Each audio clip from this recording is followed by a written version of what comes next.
From New Delhi, you're watching DD India News Hour, India's voice to the world. I'm Preeti Kaur. Coming up in the next 1 hour.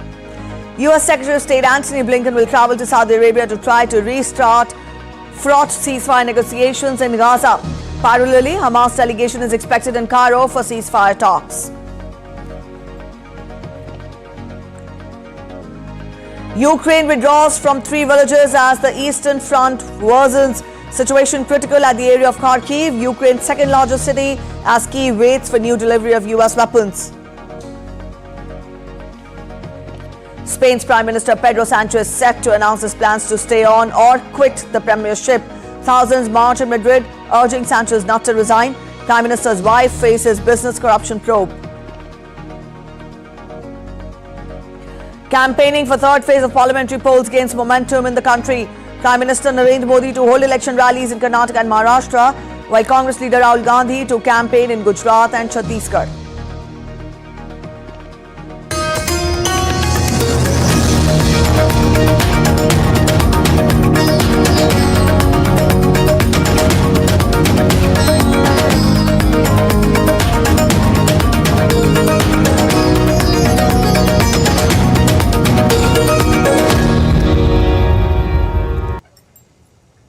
Talks on Gaza ceasefire are expected to see much development on Monday, with US Secretary of State Antony Blinken traveling to Saudi Arabia to try to restart fraught Gaza ceasefire negotiations.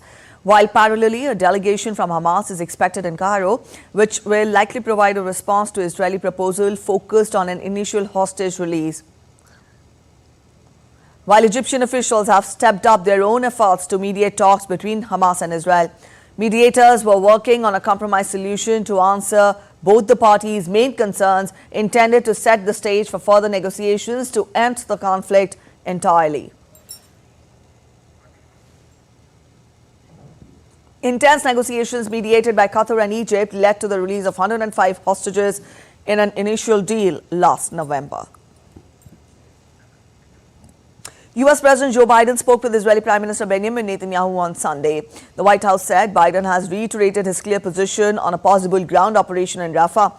Washington has said that it could not support a Rafah operation without an appropriate and credible humanitarian plan. Speaking earlier, White House National Security spokesperson John Kirby said that Israel had agreed to listen to US concerns and thoughts before it launches an operation. The two sides reviewed talks designed to secure the release of some of the hostages held since the Hamas attack, coupled with an immediate ceasefire in Gaza. They also discussed an increased pace of aid deliveries, including preparations to open new crossings into Gaza.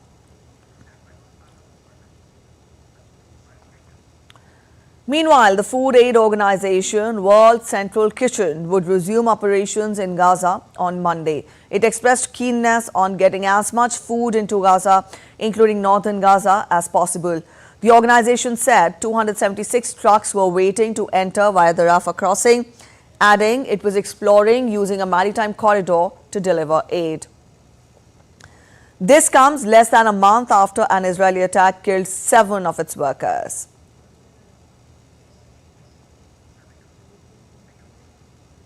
World leaders from various sectors and industries convened at the World Economic Forum in Saudi Arabian capital Riyadh that kicked off on Sunday. The 2-day meet underscores the urgency of addressing ongoing conflicts and crises while stressing on the importance of international cooperation to achieve lasting peace. During a session on rebuilding trust at the forum, Saudi Arabia's Foreign Minister Prince Faisal bin Farhan Al Saud stressed on the need to solve the Gaza conflict once and for all.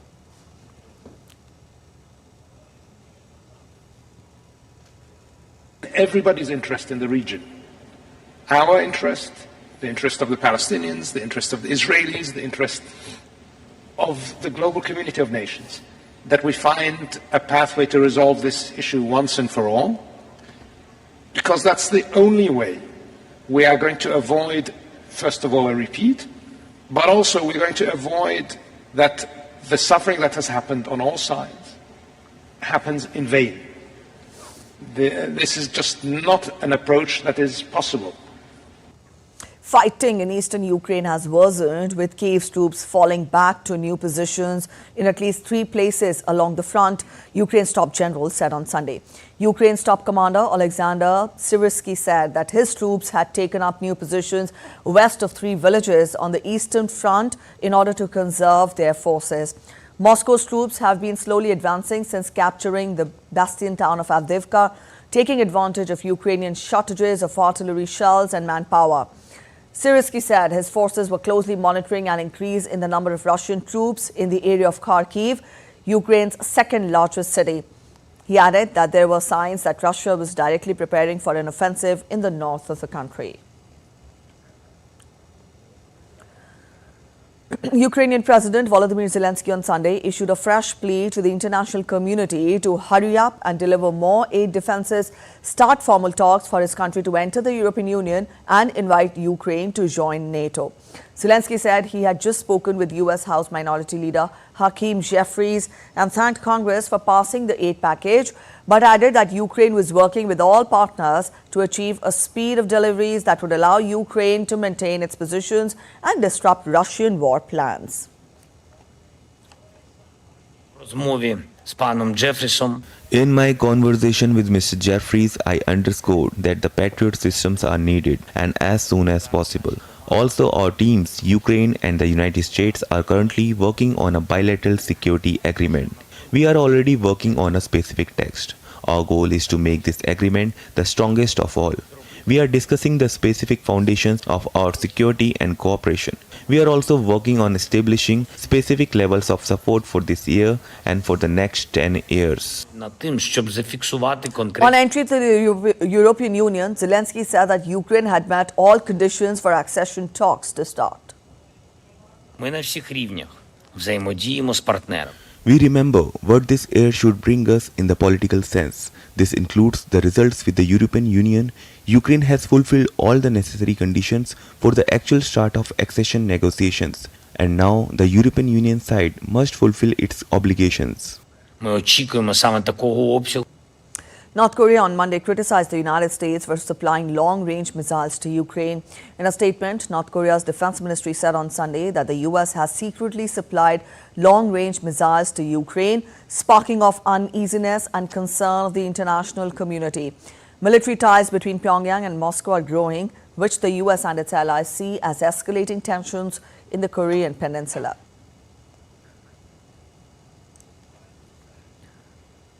The U.S. Central Command and the Royal Jordanian Air Force conducted a combined humanitarian assistance airdrop into northern Gaza to provide relief to civilians in Gaza affected by the ongoing conflict. The U.S. dropped over 25,000 meals ready to eat for humanitarian assistance. Additionally, more than 13,080 meal equivalents of Jordanian food supplies were also delivered.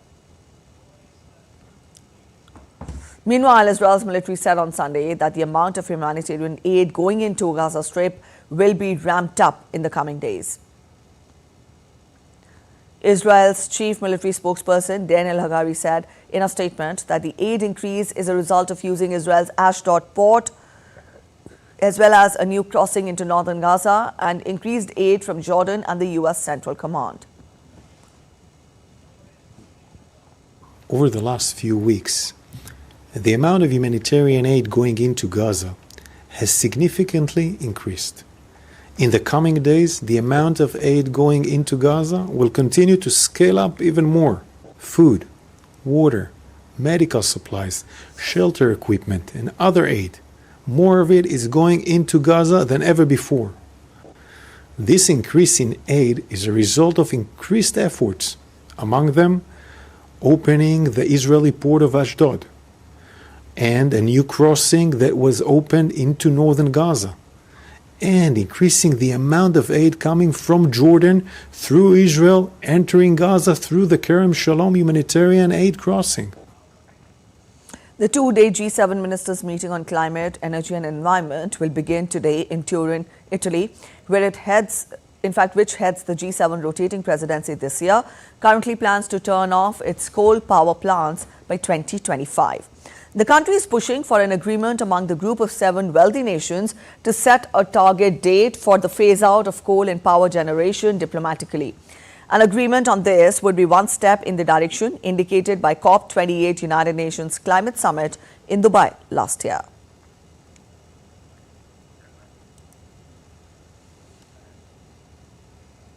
Spain's Prime Minister Pedro Sanchez is expected to announce his decision to step down for a few days after a court launched a business corruption probe into his wife's private dealings. Meanwhile, thousands of Socialist Party supporters marched on Sunday in Madrid, urging Prime Minister Sanchez to stay on. Protesters gathered in front of Spanish Parliament, waved flags and chanted, "Pedro, don't give up." Sanchez denies the allegations made against his wife, Begoña Gómez.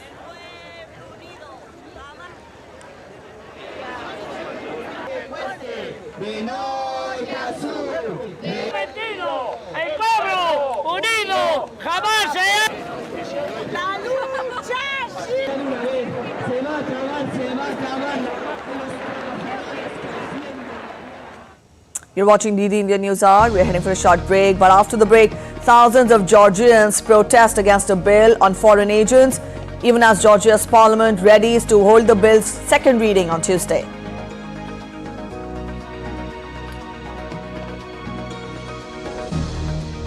Twisters and tornadoes rip life apart in the U.S., causing deaths and emergency in Oklahoma.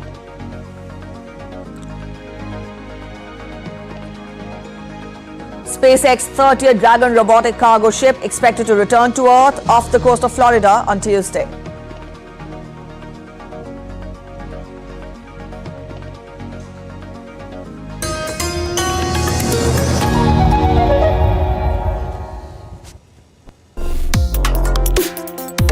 Complex issues, hidden agendas, twists and turns, strategic games. We think all dots are linked. We just need to connect them. Join me every week as I connect the dots to unravel hidden designs in statecraft, mysteries, and decode issues that matter to you. Watch Connecting the Dots with me at these times on DD India.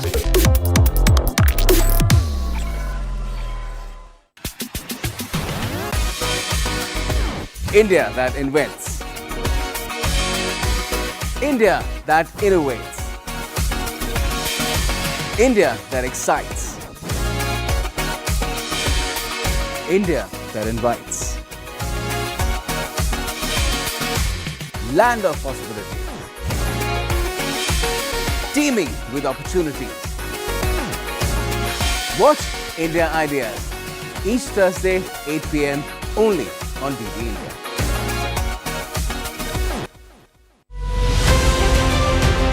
Team Pole Pulse has reached Guwahati. Welcome to the gateway to northeast of India. Guwahati is one of the fastest growing and one of the largest cities, port riverine city on the southernmost banks of mighty Brahmaputra River. Vote দিব লাগে কি নাগৰিকৰ কাৰণে নাগৰিকত্ব power কাৰণে দিব লাগে employment generation का कुछ काम हो स्किल डेवलपमेंट हो वो सब मुद्दे देख के ही हम लोग वोट करेंगे अभी जब जो डेवलप दिखा रहा है तो हमको तो उसी को सुनोगे In Assam and Northeast, the people are not very much interested in the political issues. The youth bulge of Northeast is concerned, or youth electorate of Northeast is concerned. It's our right to vote and we need to vote for a change. Development के लिए तो vote देना जरूरी है सबको. असम बदल गया है, असम बदल रहा है. We will have to see if BJP will come up guns blazing in terms of a big win, or is it going to be the Congress this time around?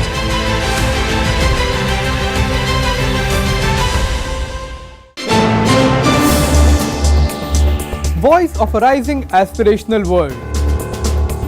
Stories of challenges, struggles and accomplishment. A world battling conflict, hunger and poverty. Embracing growth, development, science and technology. A voice of progress, a voice of unity. Watch Voice of the Global South with me, Akshay Dongre, only on DD India.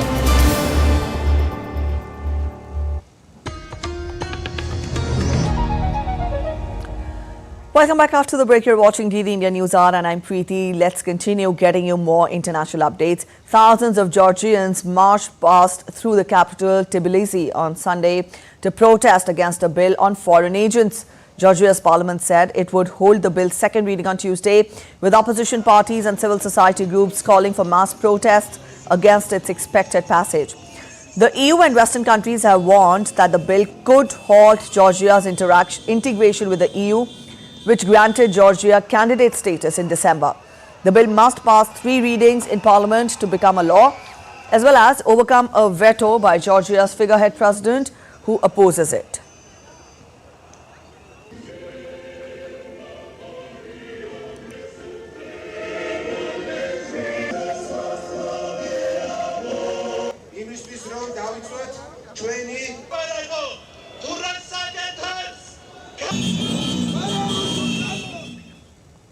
The Republic of Ireland is looking to send asylum seekers back to the UK as it faces influx over the border with Northern Ireland. Ireland's Minister of Justice, Helen McEntee, is expected to discuss a new returns policy with British Home Secretary James Cleverly in London on Monday. British Prime Minister Rishi Sunak's flagship programme to send asylum seekers to Rwanda if they arrive in Britain illegally was approved by the Parliament last Monday. The threat of deportation to Rwanda is causing migrants to head for Ireland instead of staying in Britain. The border between Northern Ireland and the Republic of Ireland is effectively open with no immigration checks.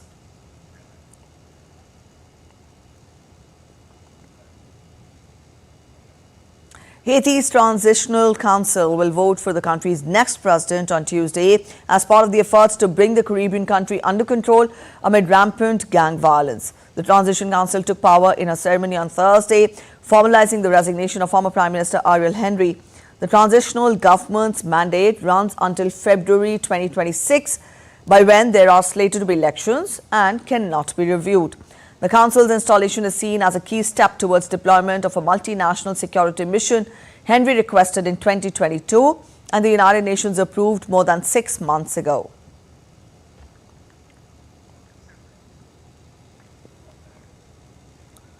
At least 4 people were killed, including a 4-month-old baby, and several others were injured in Oklahoma this weekend after dozens of twisters swept the U.S. southern plains. Oklahoma Governor Kevin Stitt on Sunday declared a disaster emergency for the state. Storm warnings for high winds, heavy rain and hail were issued by the National Weather Service for more than 47 million people stretching from East Texas north through Illinois and Wisconsin. More than 30 people were reported to be injured by tornadoes, according to the Oklahoma Department of Emergency Management. More than 20,000 customers in Oklahoma were without power as on Sunday afternoon.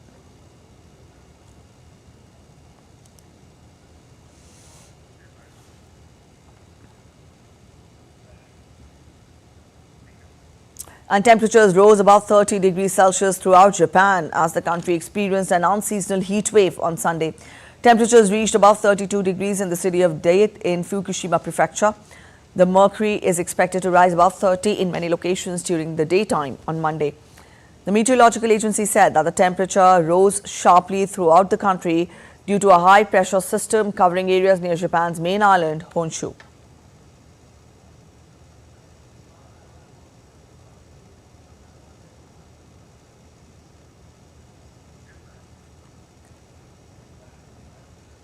A scorching heat wave across the Philippines saw temperatures hitting 50 degrees Celsius on Sunday.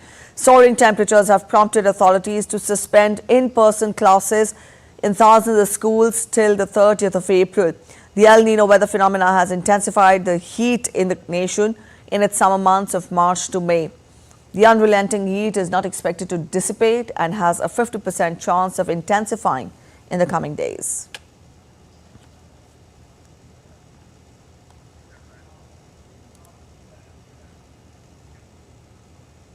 The Bangladesh Meteorological Department on Sunday issued a countrywide third-phase heat wave alert for the next 3 days amid severe heat wave in the country.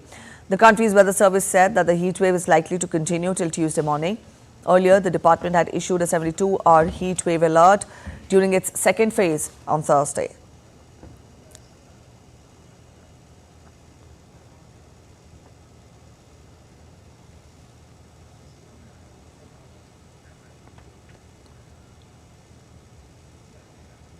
In a breathtaking overnight operation, Indian Coast Guard undertook an intelligence-based anti-narcotics operation in Arabian Sea west of Porbandar.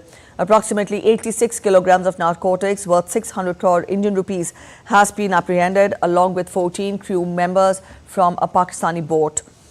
The operation was an epitome of inter-agency coordination wherein Indian Coast Guard's Anti-Terrorism Squad and Narcotics Control Bureau collaborated seamlessly, which culminated in the successful operation.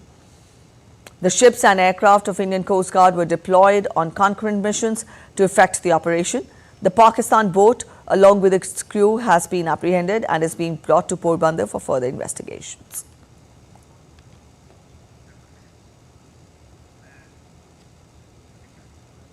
Nigeria is turning to Indian pharmaceutical companies for investment in the country following the exit of some multinationals from the industry. Medical personnel said that their exit has led to a surge in the price of medicines and the saturation of fake drugs in the market. But they also said that it presents a gap for India to fill, a country which has been a medical destination choice for many Nigerians. Correspondent Tesim Akande gets us more. Yakubu Gang had an accident last year that almost took his life. He survived after he was rushed to India for medical attention. For all the drugs I took, you could see the effect immediately, walking, and you could feel the effect. I think I even had to bring some drugs over, paracetamol. Just a dose of it is enough for you to get whatever you're looking for. You relax, you know that the drugs are good.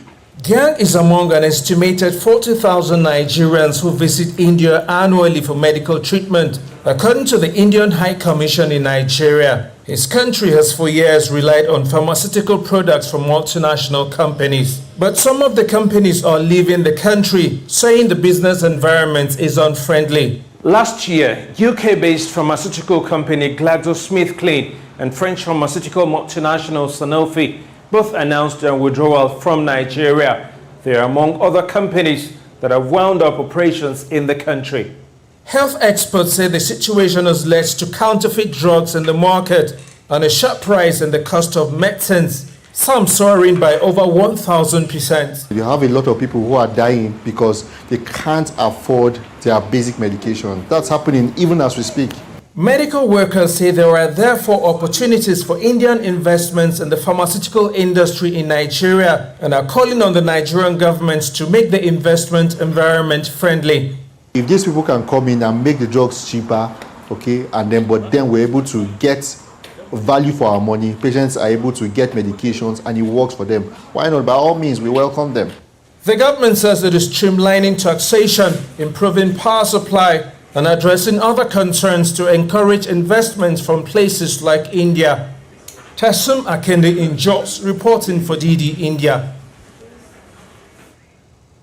The Japanese yen hit its weakest level since April 1990 on Monday. Trading was weakened by a holiday in Japan and attempts by traders to test key levels and stop loss orders in a nervous liquid market. The dollar rose as far as 160.245 yen in a sudden move after the yen traded in a narrow 158.05 to 158.15 range. The Bank of Japan had on Friday kept interest rates around zero at the conclusion of its monetary policy meeting and ruled out shifting to a full-fledged reduction in the Bank of Japan's bond purchases. Markets are on guard for any intervention by Japanese authorities to contain the yen's nearly 11% fall this year.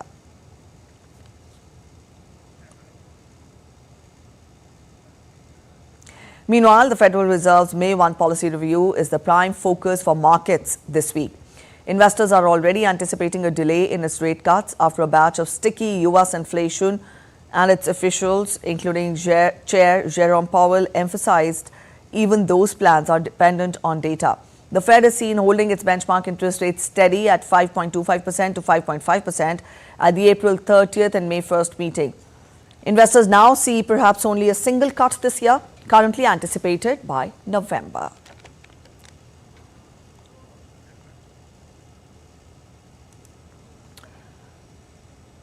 Meanwhile, the Asian stocks got off to a positive start on Monday ahead of the Fed meet. MCI's broadest index of Asia-Pacific shares outside Japan tagged on 0.56%. Hong Kong's Hang Seng Index similarly advanced to 0.77%, while China's Blue Chip Index edged 0.06% higher.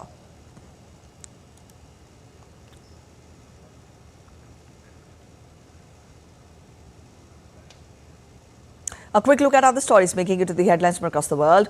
SpaceX's 30th Dragon robotic cargo ship that separated from the International Space Station on Sunday is expected to return to Earth off the coast of Florida on Tuesday. Dragon's current mission is being carried out by SpaceX to resupply the ISS under a commercial resupply services contract with NASA.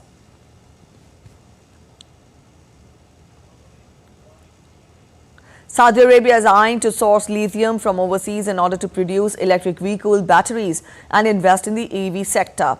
Attempts to secure domestic supplies are at an early stage as it has begun to explore extracting lithium from seawater and from salinated discharges from the kingdom's oil fields. 20 soldiers were cremated in Cambodia after being killed in an ammunition blast at a military camp. Deputy Prime Minister and Defence Minister paid their final respects to the soldiers, and they also gave an ex gratia of $250 to each family. The soldiers were cremated in a mass coffin ignited by Sieha at an outdoor crematorium in Kampong's Pew province.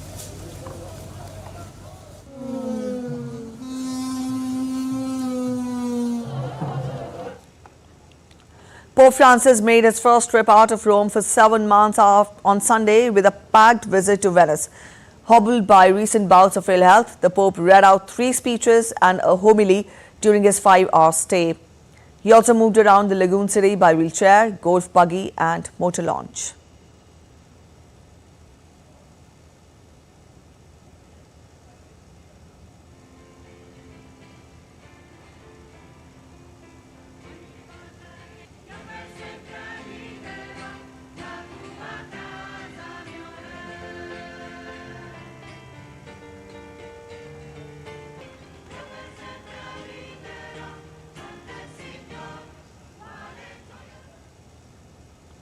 Tunisia is facing pressure from European nations to stem the influx of irregular migrants into their territories. Sub-Saharan migrants have been camping in olive fields in Tunisia's Sfax, waiting for an opportunity to cross into Europe through the Mediterranean Sea. At least 16,000 migrants have arrived in Italy since January this year.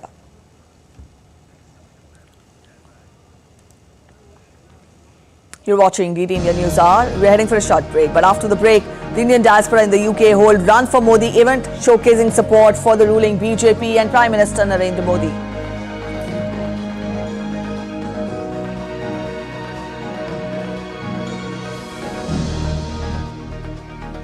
A pressing issue of river erosion in Ganga River worries the populace in West Bengal. Stay with us for a special report.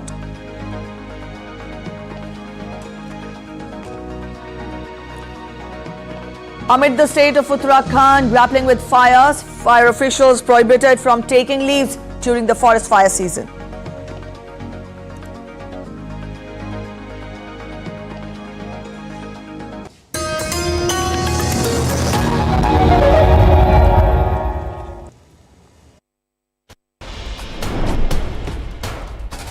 Wherever news breaks, whatever it takes. Connecting corners, cutting across continents. Stories that matter from across the globe. Accurate, authentic journalism that serves you right. From politics to glamour, from sports to world affairs, with a fusion of aesthetics and substance. Introducing news in a new avatar. Experience the world through a new lens. Stay tuned to DD India for an exciting journey beyond borders.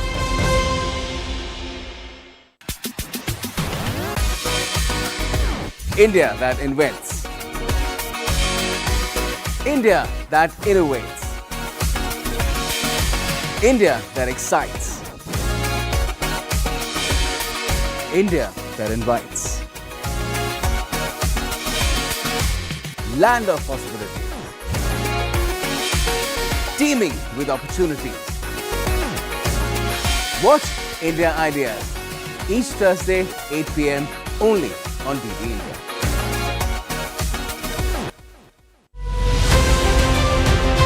Team Poll Pulse has has reached Guwahati. Welcome to the gateway to northeast of India. Guwahati is one of the fastest growing and one of the largest cities, port riverine city on the southernmost banks of mighty Brahmaputra river. Vote দিব লাগে কি নাগৰিকৰ কাৰণে নাগৰিকত্ব পাওয়ার কাৰণে দিব লাগে employment generation का कुछ काम हो, स्किल डेवलपमेंट हो, वो सब मुद्दे देख के ही हम लोग वोट करेंगे। अभी जब जो डेवलप दिखा रहा है तो हमको तो उसी को सुनोगे। In Assam and Northeast, the people are not very much interested in the political issues.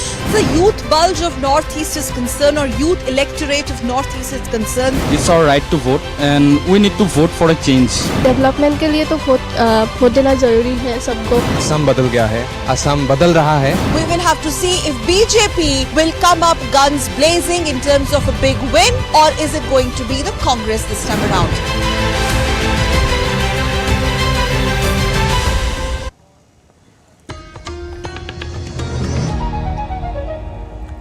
Welcome back after the break. You're watching DD India News Hour and I'm Preeti. A quick relook at the top stories once again. US Secretary of State Antony Blinken will travel to Saudi Arabia to try to restart fraught ceasefire negotiations in Gaza. Parallelly, Hamas delegation is expected in Cairo for ceasefire talks. Ukraine withdraws from 3 villages as the Eastern Front worsens. Situation of critical at this area of Kharkiv, Ukraine's second largest city, as Kyiv waits for new delivery of US weapons. Spain's Prime Minister Pedro Sanchez set to announce his plans to stay on or quit the premiership. Thousands march in Madrid urging Sanchez not to resign. Prime Minister's wife faces business corruption probe. Campaigning for third phase of parliamentary polls gains momentum in India. Prime Minister Narendra Modi to hold election rallies in Karnataka and Maharashtra, while Congress leader Rahul Gandhi to campaign in Gujarat and Chhattisgarh.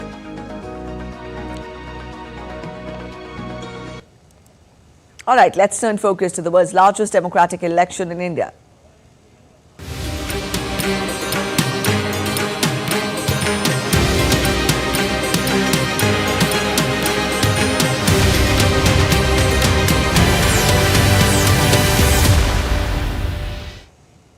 As India prepares for the third phase of its general elections, campaigning gains momentum on Monday.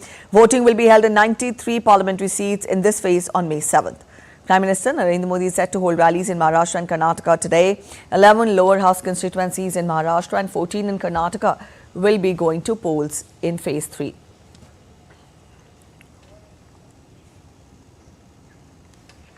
BJP leader and Union Home Minister Amit Shah will be holding public rallies in Bihar and a roadshow in Assam. Opposition Congress leader Rahul Gandhi will be addressing a rally in Gujarat's Patan.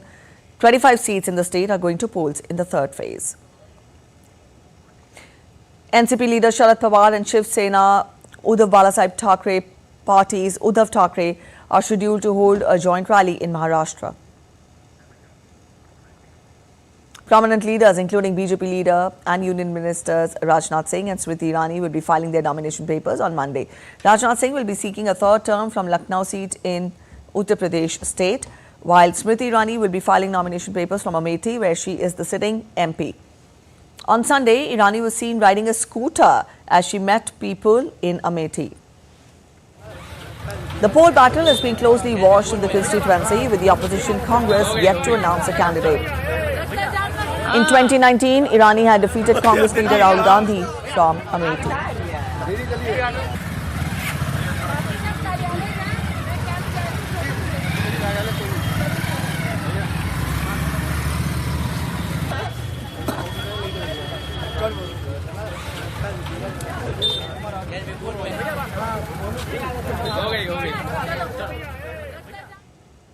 Shama Mishra is joining us from Solapur in Maharashtra, and Shishir Shelar is joining us from Satara in Maharashtra. Good morning, both of you. Shama, first coming to you. This will be the third phase of polling, which will be held on May 7th. You're there in Solapur. Let us get more from you as to what do we expect about the political contest this time around in the third phase, and when we talk of these 11 constituencies, what is it that is marking them different?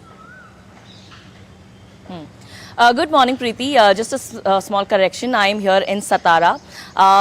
what we are going to see here is Prime Minister Narendra Modi, who is the star campaigner. He'll be addressing 3 rallies in Maharashtra today, Solapur, Satara and Pune. So we understand that 11 seats that will be going for the polls for the third phase in the Lok Sabha elections are really critical, and there are lots of candidates who are there in the fray and who will be, testing their luck at this time around. First of all, if you're talking about Satara, we understand that Satara is one place where, the 13th descendant of Chhatrapati Shivaji Maharaj, Chhatrapati Udayanraje Bhosle, he is standing from the Mahayuti side, which is the BJP, the Shiv Sena Eknath Shinde, and the NCP Ajit Pawar's side. And opposite to him, there is Shashikant Shinde. He is from the Maha Vikas Aghadi side. So we understand this is going to be an interesting contest over here. And we are also understanding that the welcome by the people of this particular area, the Satara, Karad, and adjoining areas, was huge, and one of the most tremendous one of the most huge ones for Udayanraje Bhosle, even before his name was announced for the candidature. Apart from that, we are understanding there are several other important seats and interesting seats in the third phase, which is Raigad, Ratnagiri, Sindhudurg, Solapur, Baramati, Osmanabad, Latur. All these are very interesting, and we understand that we have to speak about Baramati because Prime Minister Narendra Modi would be coming today to address a rally in Pune. So Baramati, he's going to be campaigning for Sunetra Pawar, who is the wife of Deputy Chief Minister of Maharashtra. Ajit Pawar, Sunetra Pawar is standing opposite to Supriya Sule, who is from the NCP Sharad Pawar party, and she has continuously been winning this seat for 3 times. So now this is going to be very interesting because also this is considered as a family battle as well. We understand that Baramati seat is a synonym to the Pawar family. So this time around Supriya Sule is having her sister-in-law in front of her. So it's an interesting battle. Supriya Sule has been campaigning to people with her works that she's been doing in these last terms of hers, and what she's done in the Lok Sabha and in the area. Apart from that, Sunetra Pawar also has issues which has not been completed yet. So she's been directly attacking with all the issues that has not been done, and now it's time to take over for a new candidate. We are understanding that Union Minister Narayan Rane, he's also standing from the Ratnagiri seat. Former Union Minister Anand Gite, who is now with the Shiv Sena Uddhav Thackeray party, he's also standing from the Raigad area. Solapur is another interesting area because former Union Home Minister Sushil Kumar Shinde's daughter Praniti Shinde is also standing over here. And a very interesting fact over here is that when Prime Minister Narendra Modi campaigns in these 3 constituencies today, Praniti Shinde would be also campaigned for by Uddhav Thackeray and Sharad Pawar. So they'll be addressing a rally for Praniti Shinde, and this is going to be a huge and interesting. All these 11 seats are going to be interesting. Also, what is interesting is Prime Minister would be addressing more 3 rallies in Maharashtra tomorrow, which is Latur, Osmanabad and Mahada. So all these constituencies are really interesting to watch, and we are also hoping that this time around Maharashtra's voter turnout would be a little above 60% because we have not been faring well, and that's the only hope that voters should be more aware about their duty, about their right, and they should come and exercise to make a difference. Back to you, Preeti. All right, Shama, you stay with us at now. In fact, now we turn focus to Shishir, who is joining us from Pune in Maharashtra. Shishir, you're there in Pune, and the Prime Minister will be holding rallies today. Let us first get a sense of how are you measuring the election fever in Maharashtra. We know that the state will be going to polls for the 3rd phase on May 7th.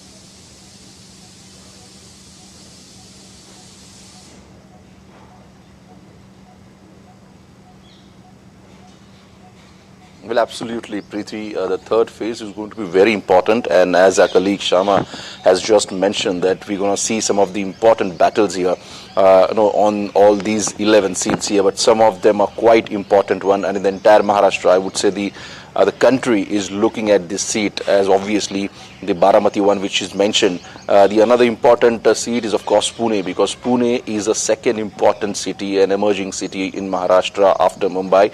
And in last few years, we have seen that Pune has grown exponentially. And that's the reason it has now got the tag of IT city as well. And that's the reason, keeping all these things in mind, probably Pune is one of the important city or probably important seat that the India Alliance and the NDA Alliance will definitely try to capture here. Well, talking about the Pune's battle first, Pune is once known as a Congress bastion. We have seen some of the big leaders emerge from Pune. For example, from Congress, we have seen Suresh Kalmadi, who won twice from Pune's seat here. And that's the reason, even earlier also, we have seen that some of the big Congress leaders have won the Pune seat. But since 2014, we have seen the picture has changed completely, and now the India Alliance, and especially BJP, has a very strong hold in Pune. Even the BJP has won the municipal corporation of Pune as well. So you can understand that how BJP has penetrated in and around Pune city. So that's the important aspect, the important battle that we're going to see, being Pune an important city.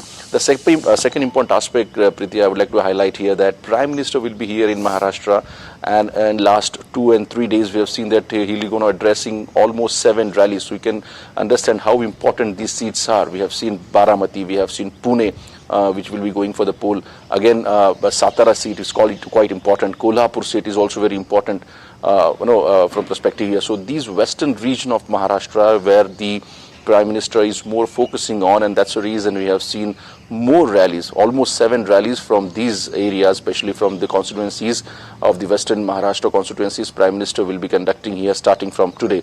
Day before yesterday, he had a rally in Kolhapur, and now from today he will have a rally in Pune as well, and other areas as well, adjoining Pune area. So obviously, these important aspect that Prime Minister will be focusing on. The second important aspect is when Prime Minister will be coming in Pune, he will be also holding rallies for the adjoining Lok Sabha constituencies, which include Shirur, which includes Baramati, and of course Mawar and Pune. So these 4 important parliamentary constituencies that Prime Minister will be focusing from Pune itself. So you can imagine that it's going to be absolutely high temperature, voltage political campaigning in Pune and around Western Maharashtra as well for the next 2 days here. Well, as far as the contestants are concerned, you rightly heard from Shama as well that these important seats, which include Kolhapur, Satara, Pune, Baramati, and of course the Mahada seat once represented by Sharad Pawar, and that's the reason it has got that aura that probably the Pawar family will try to capture the Mahada seat as well and the Baramati seat as well. So obviously the battle, particularly in this region, we're going to see is between the Pawar family also, at the same time with the BJP as well. So these quite interesting factors that probably people will definitely watch, and when they will go for the poll, they will decide all these campaigning factors which obviously the Indi and NDA parties have put forth while campaigning in front of the people. All right, so let's see how well these issues and these reasons of the political parties gel with the voters when they exercise their franchise on May 7th. For joining us this morning. All right, turning focus, the Indian diaspora in the UK showcased support for the ruling Bharatiya Janata Party and Prime Minister Narendra Modi. Tagged as Run for Modi, the event took the form of a leisurely walk, symbolizing solidarity.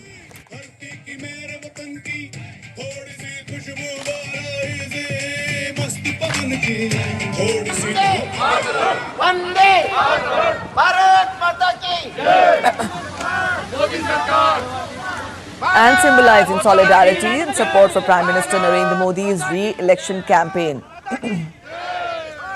The Indian community in the UK showcased unwavering support for the BJP and Prime Minister, turning the event into a resounding success. With more than 500 enthusiastic participants joining in the walk, the scenic route commenced for Westminster Pier, traversing through the heart of London and culminating at the iconic Tower Bridge.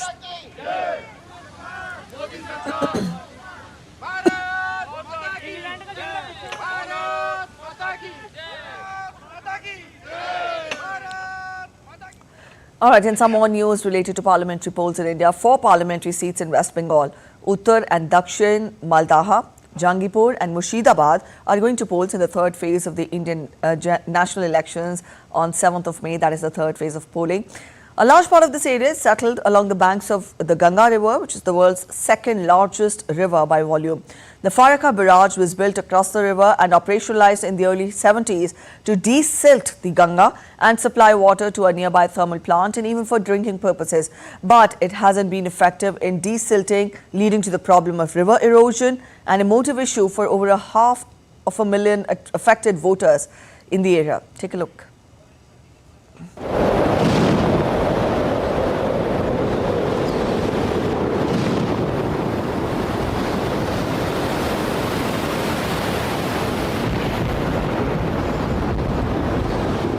Images of a river gone wild. The Ganga in West Bengal's Dakshin Malda eating up land, homes and trees, anything that stands in its way. These are not floods or a cloudburst. It's all river erosion.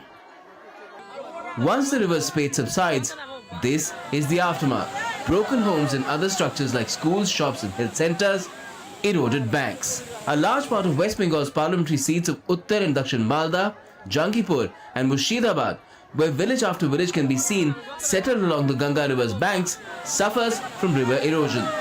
The Prasar Barrage, operationalized in 1975 downstream, was built to desilt the world's second largest river. But the silt still accumulated over the years, reducing the depth and widening the river's channel.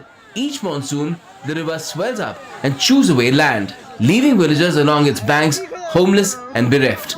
Sandbags used to fortify the river banks don't hold up for too long under the river's onslaught. हमारा घर 2 बार गिरा है, पिछली बार करा तो ढलाई करा, नीचे जगह किन का घर करा तो 1 बच्चा वास कर पाया। तो हमारा कुछ भी हम तो स्कूल में थे, तब किसी का जगह मान कर बैठी है, स्कूल में तर हमको सब दिन नहीं रहने देगा, तब पर का जगह में आपका हाँ अब मुझे रहने दे, कल हो तो फिर उठा देगा, हमारा तो कोई दाग तो नहीं है, तो हम लोग अब जाएंगे कहाँ?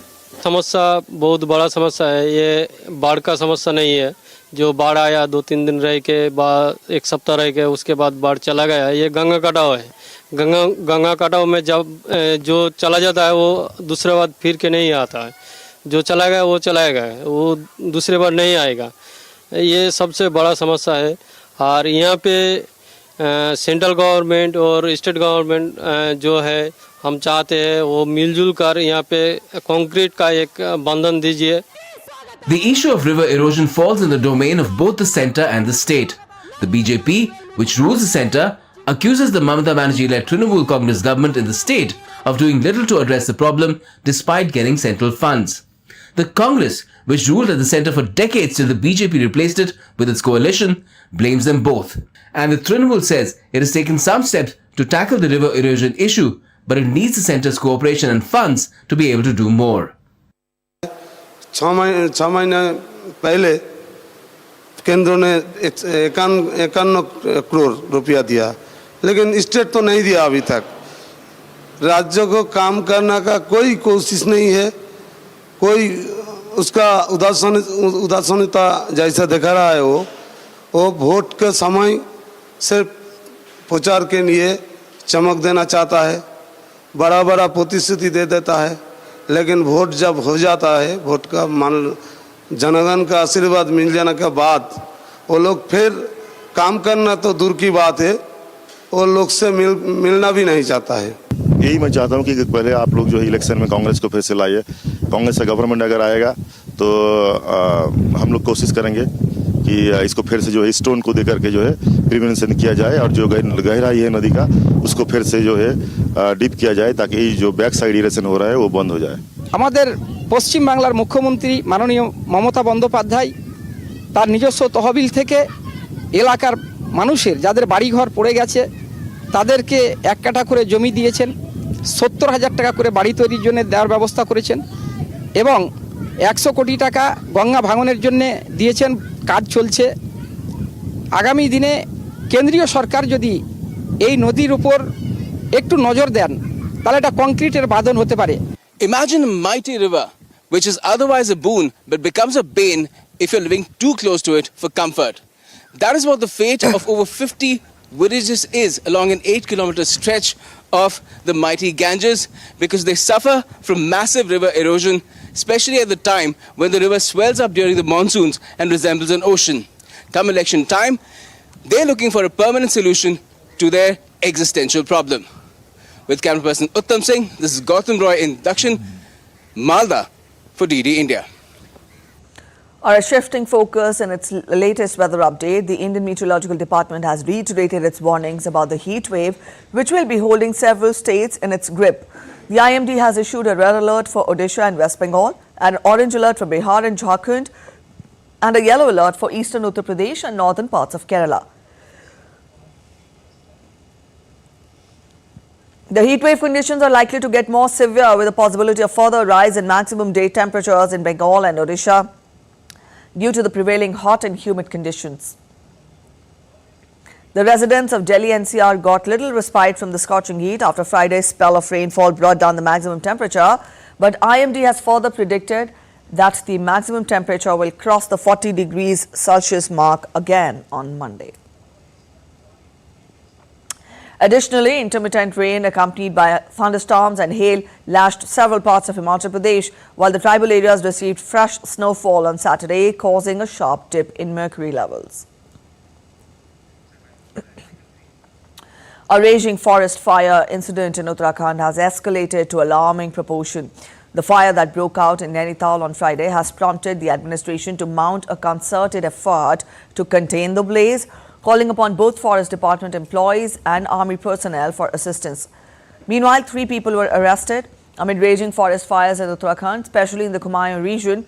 The state government has issued an order prohibiting forest officials from going on leave in the forest fire season, which commences from February 15th and ends on June 15th. In the meantime, Uttarakhand's Forest Department has noted a worrying increase in forest fire occurrences, documenting 26 incidents in the Kumaon region and 5 in the Garhwal region within a span of 24 hours. Now, these fires have devastated around 33.34 hectares of wooded area.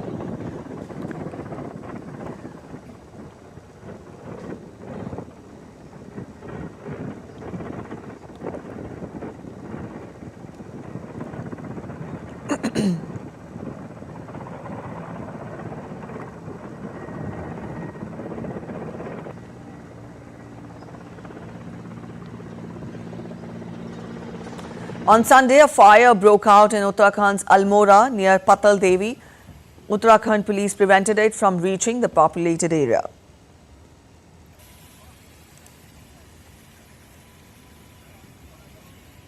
A quick look at other stories making it to the headlines from across India now. The Indian Air Force airlifted, responding to an urgent request for casualty evacuation for 2 critically ill patients from Leh to Chandigarh for treatment. Faced with marginal weather, the quick planning and execution by IAF and local civil administration was instrumental in saving the 2 lives, one a victim of road accident and another experiencing cardiac issues. 9 people lost their lives and over 20 are injured after a goods vehicle in which they were travelling in collided with a truck in Chhattisgarh's Bemitara district. The injured have been shifted to a hospital for treatment. A fire broke out in the market in Gujarat's Nadiar due to short circuit as per the investigation. There were no casualties reported and fire was brought under control in a short while. Several people will now benefit after the connection of rail network between 2 regions of India's Bihar, Mithila and Koshi. Residents expressed their happiness, stating that the travel time will now be reduced by almost 1.5 hours. India has commenced the process of sending sacred water from the Sarayu River to Sri Lanka for the consecration ceremony of the Sita Amma temple dedicated to goddess Sita. The ceremony is scheduled to take place on May 19, marking an important milestone in the temple's history.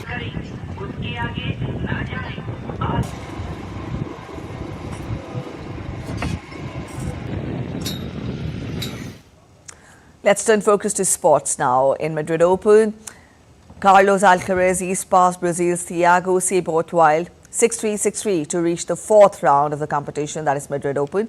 Alcaraz won 87% of his first serve points on his way to securing a 2nd victory of the clay court season. Next up for the world number 3 is a rematch with last year's losing finalist Jan-Lennard Struff as Alcaraz seeks to become the first player to win the Masters 1000 crown in the Spanish capital 3 straight times. 12th seed Taylor Fritz also advanced with ease, dispatching Argentina's Sebastian Baez for 6-2, 6-3 to set up a fourth round contest with 8th seed Paul Hubert Hurkacz. Second seed Aryna Sabalenka advanced after a tougher than expected 3-set fight from 19-year-old Robin Montgomery at the Madrid Open. Sabalenka needed 2 hours and 29 minutes to defeat American Montgomery for 6-1, 6-7, 6-4 and advanced to a round of 16 matchup with number 13 seed Danielle Collins. Collins extended her career best run of consecutive victories to 15 with a 3-6, 6-4, 6-1 win over Romania's Jacqueline Christin. Number 4 seed Elena Rybakina of Kazakhstan sailed to a 6-4, 6-1 victory over Mayar Sharif of Egypt. Rybakina next faces Czech Sara Bielek, who sailed to a 6-3, 6-1 win over Ashlyn Kruger. Russian Mira Andreeva reached the round of 16 for the second straight year by dispatching number 7 seed Marketa Vondrousova of the Czech Republic 7-6, 6-1. In cricket, in a battle of power hitters in the IPL, Kolkata Knight Riders will square off against Delhi Capitals in eastern city of Kolkata on Monday. Delhi Capitals are on rise with 4 victories in their last 5 games and are starting to look like a formidable team. They will aim to capitalize on Kolkata Knight Riders' bowling weaknesses and climb into the top 4 of the league standings. Jake Fraser McGurk, who was brought in as a replacement for Leungi Nigidi, has proven to be a game changer for Capitals with his explosive batting at the top of the order. On the other hand, Kolkata Knight Riders have struggled with their bowling. Apart from spinner Sunil Narine, none of the bowlers in the team have been able to make a significant contribution, but their batters are in top form. These two sides have logged horns 34 times. Kolkata have won 17 matches, while Delhi have been victorious 16 times. The United States aims for gold in the artistic swimming at the Paris Olympics. The Americans won their ticket to the Games following the World Championships in Doha last February, where they won 2 bronze medals. US swimmers display acrobatic skills during practice. Take a look.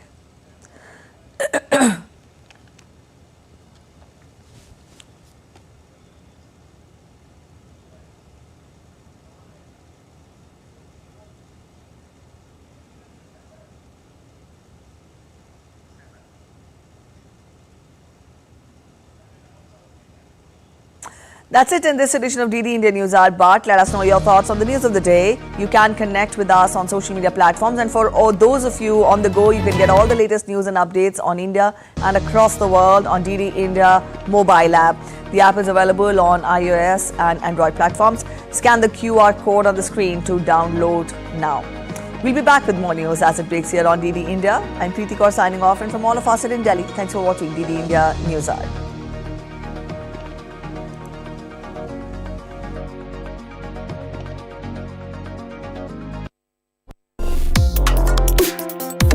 Complex issues, hidden agendas, twists and turns, strategic games. We think all dots are linked. We just need to connect them. Join me every week as I connect the dots to unravel hidden designs in statecraft, mysteries, and issues that matter to you. Watch Connecting the Dots with me at these times on DD India. Your safety is precious for us, so you must get the pre-delivery inspection done whenever you take LPG cylinder. To ensure much better safety, safety of kitchen gas equipments are being tested in every household. If the safety hose is faulty, get it changed. In case of emergency, call 1906. Clean fuel is our promise. Safe kitchen is our commitment.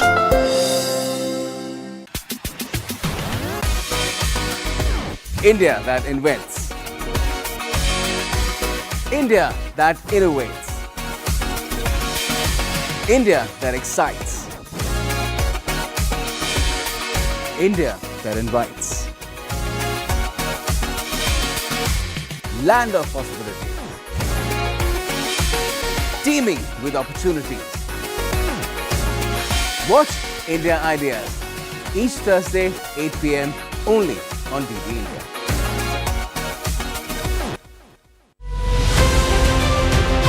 Team Pole Pulse has reached Guwahati.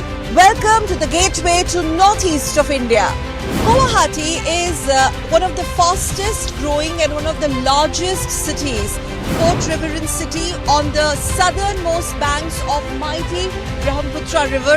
Vote দিব লাগে কি নাগৰিকৰ কাৰণে নাগৰিকত্ব power কাৰণে দিব লাগে employment generation का कुछ काम हो, स्किल डेवलपमेंट हो, वो सब मुद्दे देख के ही हम लोग वोट करेंगे। अभी जब जो डेवलप दिखा रहा है तो हमको तो उसी को सुनोगे। In Assam and Northeast, the people are not very much interested in the political